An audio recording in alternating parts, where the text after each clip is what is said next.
We had some revelations, man. Revelations. Isn't there like a book or a movie, Revelations or Yeah, something there's a like lot. that? There's a book in the Bible, Revelations. The book of There you go. Revelations We had some revealing all the revelations. the end of time things, all the insight. End of time. Well, good. See, that makes sense. We've had an end of our time. We've had an end of the time of like exploring and doing what we're doing. And, you know, Tom and I have always said to our clients that we provide two things when they go through our programs. It's agency and certainty. And what we realized is, we have our believe, behave, become way of operating with people. And we realize like, oh shit, we're giving them the certainty in the believe section. And really what that means is that what Tom and I do is we help people to really find their own beliefs in the beginning and like who do they want to be and what kind of business do they actually want to build and what are their values and what are their real goals. And a lot of times many of us don't have an opportunity to do that. And in that section when we work with people, we've realized we're not giving them agency, we're giving them certainty. And the certainty that we give people is really based upon certainty of why I am making certain decisions, right? And that is a beautiful thing for any human being to get. Now, what a lot of people want in the world, they want the quick fix, they want certainty in the results. There's no such thing. You can't get certainty in results. You can't, I don't care how much money you spend, I don't care how smart you are. There's no certainty in results. You can narrow the risk on results, but you're not certain about results. But what you can do is get certainty behind why I've made a decision to take an action. And that's really the gift that we give to our clients is that, like, man, I am 100% certain why I am making this decision to take that action. But then it's the execution of the action that if you don't have the agency, you can't take the action, right? So that's the big real revelation that we've had is we've given you certainty, you can know the decisions, you can make the decisions, but then the execution of those, do you have a high level of agency? Do you have no agency? And we talk about what agency is, and that's the power to actually take the action, the ability to do it and to move forward. And we've realized that some of the people get that certainty and then they don't know what to do with it. And then they can't go behave and enter that next phase of believe, behave, become, because you don't have the power to act, right? Sometimes you have to give yourself the permission. Sometimes you never realized it was inside of you and we have to pry it out of you. And and that's really what we wind up doing with, our priorities with purpose and our standards is to pry out those standards so that you know the actions that you need to take. It's just the way you need to live. And agency is that. And a lot of people, that we've worked with over the last year, especially, they don't necessarily have they haven't given themselves the permission to act a certain way. So they may know what the decision is, but they don't know how to execute. And then it doesn't lead to any behaviors. And that's what we Well, not really. even not even that they don't know how to execute. It's like they have a belief in like, okay, I know exactly why I am making a decision. And it's not that they don't know how to execute. It's that they don't feel they have what agency is, this freedom to take the action, this power, this capacity to take the action, whether it's they feel like, "Oh, I don't have enough money to do that yet," or I don't have the permission from my partner, or my spouse is feeling these certain ways, or I'm still really not matured enough into my career of being a business owner to have that agency, to have that ability to take that action. And that's the thing is it's not about I don't know how to do it. It's I don't feel I'm competent, capable, or allowed to do it. And those people, what we have to work on is giving them agency not to become the CEO, but give them agency to just be the man or the woman that they know they could be deep down inside. And that's the thing. And then on the flip side, some people actually don't need to go through the remainder of our program. They need that first month, and they have such a high level of agency that they can move right into real time execution. And yes, some of those people, they retain us as their advisory board, and they may need some judgment calls or feedback loops or sounding boards and things like that, but they don't really need to learn how to do things. They know how to do things, and now what they have this belief that they're certain on why they're making the decisions, everything gets expedited. It's yeah, they still may need us to avoid large mistakes, but not how to do things. It's more judging what the best thing to do is. That's the major difference there. And man, that's I think that was our revelation is it's like phase 1, we really give everybody there's never been a person that we don't reform their beliefs, cement their beliefs, and they committed to their beliefs. The thing is some of them, when they move forward, aren't committed to taking the actions. They're interested in it, but Right, they're they are. not yet committed because they don't have the agency to do so. Exactly, because that first phase of believing, when you form new beliefs and you recognize what your beliefs truly are, it's almost like you take on a new identity of sorts because you recognize who you want to become, and it's one of the things we ask people. And sometimes in that new identity, if you haven't leveled up, like being the man or the woman that you're meant to be, it's very, very difficult to feel that you have the permission or the ability or freedom or the power to take those next steps because you're still learning what that identity really represents. And that's a big part. We were talking with, one of the clients this week, that we recognized his identity was wrapped up in his current business and his current partner so much that he needed to just step away and really see what his true business is with and form his own identity outside of that business so then he could eventually become whatever version of the business he wants to become, but he needed the power, the agency to be able to do that. So, Yeah, and that is the thing. You are when you're going through this, whether you're going through coaching or you're doing it on your own, whether you intend to have it happen or it just happens, right. you are becoming a new person as you evolve as a parent, as you evolve as a spouse, Mhm. as you evolve as a man or a woman, as you evolve as a business owner or an employee. You're constantly reinventing yourself, and it's just, are you ready for that new self that you are, or are you not? And sometimes people become it, and then they're like, "Oh my god, I'm not ready." And that's the thing is they lack that ability, that permission, that power, that freedom, that capacity to really move forward in the way that they believe. Right. It's scary for them. It is It's very scary. scary. Well, I think anytime that you go through a process like this, this is part of personal development, no matter how do you look at it. This is a personal development thing. This is about growth. It's about moving into that next level, that next version of yourself. And you go through a metamorphosis, You go from the caterpillar to the butterfly. And I'm gonna use that example because you you didn't have the power to fly when you were the caterpillar and you came into this, and now I understand your identity as a butterfly. Now you have this power to fly, but you may not feel that you have the power to fly. You may not know what to do with that because you don't feel the freedom. But once you give your and if you truly have agency, yeah, you take off with no problem. Because you now recognize, oh, I have the power to fly. Now let's go fly. It's the timidity of, do I fly or don't I fly? But if you have agency, you know you can fly. And that's the precipice that I think a lot of people, when they get to the end of like the first 4 weeks of what we do with most people, we they now have wings, and it's like, "Oh, I didn't recognize I was gonna have wings." Or it's, "I got wings, fucking A, let's go," That's Yeah. kinda that's to me what the agency looks like. Yeah, and the thing is you can't know that, in the beginning. Us as coaches and advisors, we can't know that until we go through that, and they can't know that until they go through that. Everyone who's come worked with us, they've had a commitment to like, I really want to be the CEO of my life and my business. Like that they've come into. It's just what's their capacity afterwards, what's their competency afterwards, what's their, as we're saying, agency afterwards. And you never know. And that's why we usually do those first 4 weeks and then pivot. We do a real assessment and say, hey, this is where it at. We don't bullshit people. We're not just dragging them along to to just because we want to force you into something. It's like, no, this is where you need to be, because of who you are and who you want to become. 100%, man. Yeah. Yeah, definitely good revelations this week. The last few Yep. weeks, really. I Yeah. mean, there's a lot of good things happening. We have gained certainty. We are now starting to execute our own agency, and that's become. And we did that awesome exercise yesterday with fear setting, and I felt like I got more power out of that conversation. Yeah.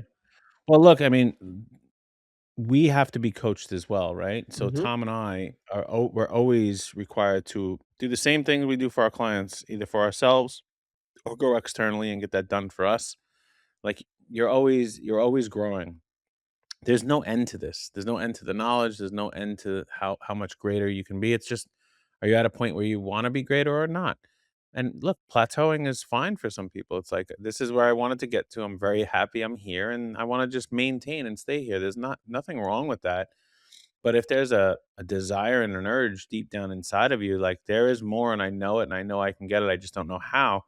That's where you gotta take the time and make the investment, whether it's money or a period of time that you're going to invest in studying something, or there's a million different ways to do it. You don't have to just go to a coach, but man, you have to really feed that desire that's inside of you, otherwise it'll eat you from the inside out and you'll just be a miserable human being, and you'll always have the what ifs and the regrets deep down inside of you, and you can't allow that to happen. I mean, even right now, I'm sitting here, I'm reading a book. It's Marcus Aurelius Meditations. I'm sure many of you listening to this have read it, and I'm going through it, and like, okay, there's some things in here that make a lot of sense and are useful as either validation in the way that I think, or a new way of thinking, or taking something else and attaching it to it and making that stronger, or ripping things apart that I used to believe. And that's the thing. That's what you have to do. You have to go through and challenge your own belief systems and challenge your own operating um, procedures and the way that you act and the habits that you have. And that's really what allows you to be fulfilled, because at the end of the day, this is all about fulfillment. There's a certain point that you're all going to hit where you make an amount of money that it doesn't matter if you make $1 more, $1 million more, $1 billion more. It really won't make a difference for you. And that number is different for everybody. But internally, you may have more than enough money than you need, but you may be empty inside. And I've seen way too many of those people that do financially, they're secure and they're just broken inside. And then I've seen the opposite. I've seen people who are totally fulfilled inside, but they're broke financially. It's like we're trying to marry those two things together to allow everybody that we work with that comes across our circle, whether they are hiring us or they're just in our ecosphere, to have success always in all ways. That's really our desire for the human race that is some way connected to us. And you're 100% right. I mean, we want success in all ways, and sometimes we have to recognize that a lot of the answers are right in front of us. A lot of what we're doing is right in front of us. I mean, you're reading Marcus Aurelius. I've been reading Mel Robbins' book, Let Them, and there's so many things that get put in our place in front of us when you're going through these different times of evolution that are there for a reason. There is no coincidence that we picked up that book, right? You found there was a great line in there about amateurs and sloppy decision making, and how it's important to tolerate the amateurs and sloppy decision making, as it says in the book, and that validated so much for us some of the struggles that we've been having in trying to identify not just who we're working with, but why certain things are happening the way they're happening. And what we have to learn to recognize is that people come to us because they are often stuck, and maybe you're listening to this and you're like, yeah, I'm not sure where I am. I'm not sure what the direction is that I'm going. And if you're newer to this business and you don't have so much corporate or executive experience to lean on, or you've never done this before, there is an amateur status that you have at this point. And I think it's important to recognize that one of the things that separates us from most people out there that are coaches is we have professional experience. We're not amateurs. We've led companies. You've built 8 businesses. Like, we've done this. We've professionalized, and we want to help our clients to professionalize, but we don't want to push them to a place that they're not ready for yet. And that's where we were looking at, like, okay, what does that really mean? Well, we work with amateurs sometimes, and then sometimes we work with professionals. But the key is when you're working is you got to meet people where they're at, right? I've always said this. We got to meet people where they're at. It's my harm reduction model from medicine that I've always practiced, is meeting people where they're at to help them make the changes they want to make. And that's what we were recognizing through a lot of our revelations, is we got to meet people where they are. And part of that gauge of where they are is the agency with what they possess, right? So they have this high level of agency or they don't. But what I was saying earlier is like you got to look for the signs. They're right in front of you. The information is right in front of you. If things keep coming up, like control has come up a lot this week for me. Like we've talked to several of our clients about it. I've been reading about it in the book.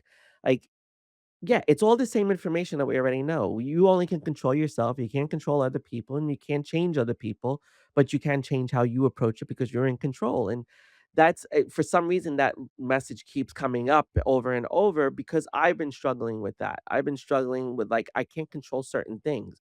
Like right now my son has an injury. I can't control that he has an injury. All I can do is control how we're going to manage it and we're going to work towards it to get better, but it's like, it's right there in front of me, just keeps spitting me right in my face saying, "Hey, remember, you're not in control of that, but you are in control of so many other things."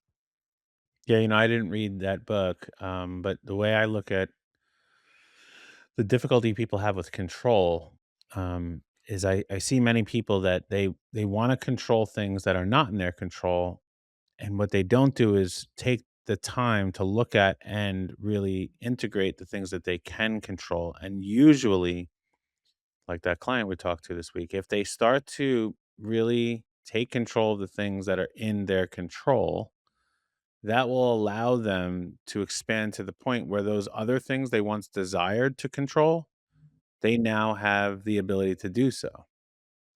And that's the what we're talking about here is, people want that end result. And with certainty, people want that certainty in the end result. You really can't even narrow down the risk of certain results until you have the agency. And the way you get the agency is what is within my control, what is within my power.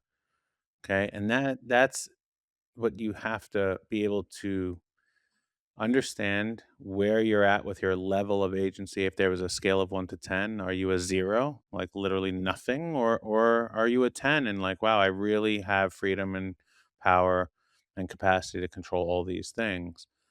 And that's what we've been very lucky enough to be able to see in people. And that is where we are well above and beyond what I ever have seen out there in the world is we actually sit with people and we see them, right? We don't put them in a box that we hope they could be in. We don't try to convince them to do certain things. We see them, and that's that connection that we make with them is like, wow, they look and they're like, damn, you guys really see me. You're not bullshitting me. You really do care and you want the best for me. And that's the revelation that we've had this week is like, okay, at that moment they're really it's a decision point. And it's not really a decision that we make or that the client makes. It's a decision that was made based on how they acted, what they said, things Tom and I saw, and it's no longer in any of our control. It just is. Right. Right. It's what you then do with that is the really important next step. Yeah, I mean, there's so many elements of control in that we don't even recognize or appreciate. Like when we ask certain questions, we're controlling what questions we ask. And the person is controlling what their responses are. And as long as you feel in control in both of those moments, we can get to the true root of the issue. And that really comes to vulnerability. A lot of people don't recognize that control and being vulnerable is not an abandonment of control. A lot of people think being vulnerable doesn't allow you to control what's gonna happen, but it's like this insidious thing that just happens that when you are vulnerable, you are controlling your ability to be vulnerable, and you're letting things out that need to come out so that so that you can move forward, and if you don't do that, if you don't allow yourself to do that, you're never going to get that level of certainty because the level of certainty comes out so much when somebody is vulnerable because they actually say what they really mean. They actually do what they really do. And when you release some of that control to be like, okay, I'm here in this environment, I'm going to control some of it, but I'm going to allow some of it to just come out of me because I'm going to let my intuition speak it through. And when we allow our intuition to guide and control us in some way, we can really get to the points of certainty. We can really get to identify what agency we need to accomplish that certainty. And it's really it could be very powerful, and that's what we love about the environment is that when we can someone is so vulnerable, we have set the environment up to control it so it's safe enough for someone to be vulnerable. And I think that's an important piece of what we do for every single client. Every client has said, "Oh, you guys make it so easy to talk about this stuff," or "You I feel like I can be me in front of you. I feel like I could say these things in front of you." And that gives them more control. It gives them control Yeah. over what they can be vulnerable about, right? So it's a incredible dynamic when you see it all unfold, but the way to certainty sometimes is by controlling the safety of the environment so someone can be vulnerable so they can allow themselves to let go a little bit. Nice, brother. What do we got going on we wanna tell the folks about? Oh, man. I mean, this is, I mean, we have our 6-month program that we've really codified. What else do we want to tell them about? Let's see. CEO S- Threads. What about that? Oh, You got it CEO on. Threads. Yeah, our CEO Threads. So ceothreads.com is live. You can There get you your go. CEO Threads. Like, all right, so CEO, what does that mean? Commitment, effort, obsession. We've talked about this over and over. I am so excited about the way CEO Threads has come together. Adam, I mean, this is your drawing, this is your handwriting on my chest right now, right? This It's is, ours, brother. It's ours. but it was you brought it to life. But CEO Threads is all about what it takes to be successful from my perspective is that commitment, that effort, that obsession. And we really believe it to be a movement that is necessary in our world right now because we have a lot of people that are not committed. People are very interested. And they just don't commit to that level. And we see that all the time. And if you commit, and you're obsessed about what you're doing, you're gonna put the effort in. So if you want something to represent that you're committed to something, visit ceothreads.com because that's the place where you can get our merch. We're gonna have more stuff coming out. This sweatshirt I'm wearing right now is my favorite. It's got the embroidery of the threads on. I'm gonna call these threads. That's it. They're tick marks, but they're threads. It's threads for our CEO movement. There's a reason we must have picked CEO Threads, and because Oh. they weren't planned that way, but those are threads, Tom. Yes, they are. They are the Yeah. threads that weave and join things together and integrate everything that it takes to truly be the CEO of your Look at life you. and your business. Look at you. You're like a marketing expert now. You just came out of that you pulled that out of thin air, I pal. did, man. I did. Well, That's I not said bad. the first time I saw him, it reminded me of when suturing somebody. This is a broken suture. That's what it's Yeah. called. It's not a continuous suture. It's a broken suture. And when you fix somebody's wound and you cut, when they have a cut and you suture it, if you do the individual sutures, you're pulling different components together, and it will heal. But there's other types of sutures where you can go continuously and just pull once and it all brings it together.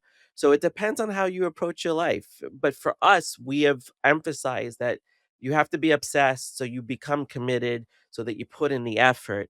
And that's really those individual components leads to that ultimate line. And that line to me is the scar of all the work that you've put in. Like, if we really look at it, this is the scar of everything that you're putting together in commitment, effort, and obsession. But that scar is just the trial and tribulation that it took for you to achieve that thing that you've been setting out to achieve. CEOthreads.com. Check it out. Later. Later.